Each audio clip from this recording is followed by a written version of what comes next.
राधे राधे। हरे Krishna friends, Kanha किशोरी इच्छा channel में आप सभी का एक बार फिर से स्वागत करती हूँ। तो आज इस वीडियो में हम आषाढ़ मास के शुक्ल पक्ष की देवशयनी एकादशी की व्रत कथा सुनाएंगे। तो वीडियो में आखिरी तक जरूर बने रहिएगा दोस्तों। तो जैसे हम देवशयनी एकादशी के नाम से भी जानते हैं इसे, और पद्मा एकादशी के नाम से भी जानते हैं, और इसे हरि शयनी एकादशी के नाम से भी जानते हैं। तो चलिए कथा को शुरू करते हैं। वीडियो में आखिरी तक जरूर बने रहिएगा दोस्तों। युधिष्ठिर ने कहा, हे भगवान, आषाढ़ मास के शुक्ल पक्ष की एकादशी का क्या नाम है और क्या इसका महात्म्य है, और उस दिन किस देवता की पूजा किस विधि से करनी चाहिए, हमें कृपया करके यह बतलाइए। श्री कृष्ण ने कहा कि इसके विषय में भी एक आख्यान प्रसिद्ध है जिसको नारद जी ने अपने पिता ब्रह्मा जी से जाना था। ब्रह्मा जी ने कहा, हे पुत्र, तुमने उचित प्रश्न किया है, क्योंकि एकादशी से उत्तम कोई दूसरा व्रत नहीं है। पापों से मुक्त होने के लिए यह व्रत अत्यंत जरूरी और अत्यंत ही उत्तम है। जो कोई मनुष्य इस व्रत को नहीं करते हैं वह अवश्य ही नरक भोग के अधिकारी होते हैं। अब आषाढ़ मास के शुक्ल पक्ष की एकादशी का महात्म्य ध्यान पूर्वक सुनो। इस व्रत को किस प्रकार करना चाहिए। आषाढ़ मास के शुक्ल पक्ष की एकादशी का नाम पद्मा है।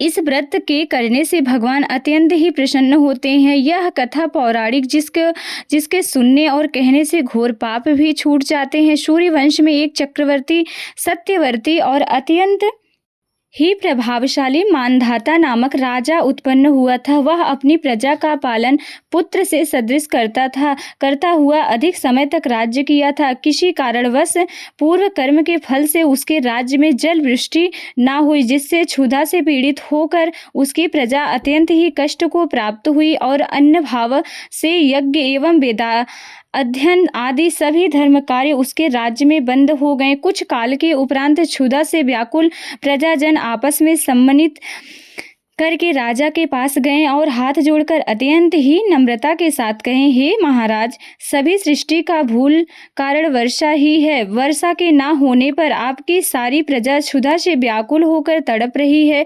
हे राजन, अब आप कोई ऐसी युक्ति करिए जिससे सभी प्रजा का कष्ट निवृत्त हो जाए।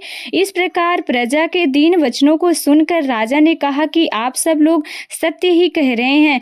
अन्न उत्पन्न होने का मूल कारण वर्षा ही है, जिसके ना होने पर भी आप लोगों को इस प्रकार कष्ट उठाना पड़ रहा है। यह दोष बिना राजा के त्रुटि के नहीं उत्पन्न होता, परंतु मैंने बहुत विचार कर देखा कि मेरी किस त्रुटि से आप लोगों को यह कष्ट सहना पड़ रहा है, परंतु मेरी समझ में त्रुटि कुछ नहीं समझ पड़ती। तब भी मैं इस कष्ट के निवारण करने हेतु प्रयत्न करता हूँ। इस प्रकार प्रजा को समझाकर राजा ने प्रेम पूर्वक पूजन किया और कुछ मनुष्यों के साथ लेकर वन को चला गया और वहाँ पर राजा ब्रह्मर्षियों के आश्रमों में घूमने लगा। एक दिन घूमते घूमते ब्रह्मपुत्र एवं अत्यंत ही प्रतापी और तेजस्वी महर्षि अंगिरा के आश्रम पर जा पहुंचा। वहां पहुंचकर राजा अपने वाहन को त्याग कर उनके निकट गया और हाथ जोड़कर महर्षि को प्रणाम किया। महर्षि ने भी राजा को स्वचित वचन पूर्वक आशीर्वाद देकर उनका कुशल मंगल ज्ञात किया और आने का कारण पूछा। तब राजा कुशल मंगल कहने के पश्चात अपने आने का कारण कहा, हे महाराज, मैं धर्म पूर्वक सुचारू रूप से अपनी प्रजा का पालन पुत्रवत करता था, परंतु नहीं मालूम मेरे पूर्व कर्म के किस पाप के कारण मेरे राज्य में 3 वर्ष से बराबर वर्षा नहीं हो रही है, जिससे मेरी प्रजा अत्यंत ही कष्ट भोग रही है। यही पूछने के निमित्त और अपनी प्रजा को कष्ट से छुड़ाने के लिए आपके पास आया हूँ। राजा की इस कष्टपूर्ण बात को सुनकर महर्षि ने कहा, हे राजन, यह युग सर्व युगों से श्रेष्ठ है, कारण कि इस युग में धर्म 4 पदों से वर्तमान है। इसमें तपस्या आदि धर्म कार्य ब्राह्मण ही कर सकते हैं, अन्य जाति नहीं कर सकती है। इस समय तुम्हारे राज्य में एक शूद्र घोर तपस्या में कटिबद्ध है। इसी दोष के कारण तुम्हारे राज्य में वर्षा नहीं हो रही है। अस्तु, अपने राज्य और अपनी प्रजा के कल्याण के लिए उस शूद्र तपस्वी का वध कर दीजिए। राजा ने कहा कि हे मुनि जी, इस प्रकार निरपराध शूद्र तपस्वी को भी मैं मारने में असमर्थ हूँ। अस्तु, आप और कोई दूसरी युक्ति को बतलाइए जिससे मेरे राज्य का कष्ट मिट जाए।